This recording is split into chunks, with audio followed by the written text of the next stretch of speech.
হ্যাঁ, তাহলে কিন্তু এই মিটিংগুলো ভালো করে করতে হবে, বুঝতে পারছো তুমি? আরে পূজা, কেমন আছিস? আরে শুট বুট পরে তো তোকে পুরো নায়িকার মতো লাগছে। আমাকে চিনতে পেরেছিস? না, কে তুই? আরে আমি সানিয়া, তোর ছোটবেলার বান্ধবী। এই পূজা, এটা কে? তুমি কি ওকে চিনো নাকি? এমন কেন দেখতে? ঠিক মনে পড়ছে না, হয়তো একসাথে পড়তাম স্কুলে, একটু একটু যেন মনে পড়ছে। আরে হ্যাঁ ভাই, সেই সরকারি স্কুলে একসাথে পড়তাম। তুই ভুলে গেছিস? আমি সানিয়া। কেমন আছিস বল? হ্যাঁ, চিনতে পেরেছি। আচ্ছা, তুই? এ কে? এ আমার স্বামী বুবাই। ও আচ্ছা, নমস্কার দাদা। আপনাকেও তো অনেক অনেক নমস্কার। তো যা, তোর বরটাকে কিন্তু খুব সুন্দর দেখতে। দাদা জানেন, পূজা আমার অনেক ভালো বান্ধবী ছিল।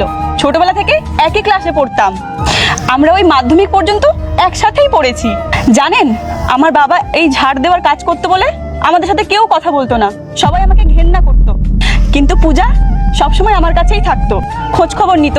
তার আগে তুমি প্রমাণ করে দাও, তুমি তো শয়তানকে নয়, মহান আল্লাহ তাআলাকে ভালোবাসো। আল্লাহ তাআলাকে ভালোবাসলে একটা লাইক করে সাবস্ক্রাইব করবে। আর নিজের টিফিনও আমার সাথেই ভাগ করে খেত, কারণ আমার তো টিফিন কেনার টাকা থাকতো না। খুব ভালো বান্ধবী আমার। এত বছর পরে এখন দেখা হলো। আরে পূজা, কিরকম আছিস বল? তোর সম্পর্কে কিছু বল।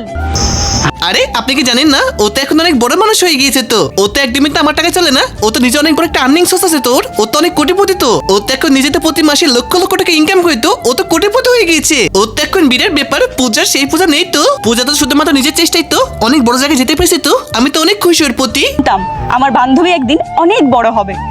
আজ ওর কাছে টাকা, সম্মান সব কিছুই আছে, আর ভালো একটা জামাইবাবুও পেয়েছে। ভাই, তোকে এই অবস্থায় দেখে না আমার খুব ভালো লাগছে। সত্যি তুই অনেক বড় মানুষ হয়ে গেছিস। কিন্তু আমি জানিস তো, সেই বাবার মতোই ঝাড় দেওয়ার কাজ করি। যাই হোক, তোকে দেখে খুব ভালো লাগছে। কোথায় থাকিস তুই?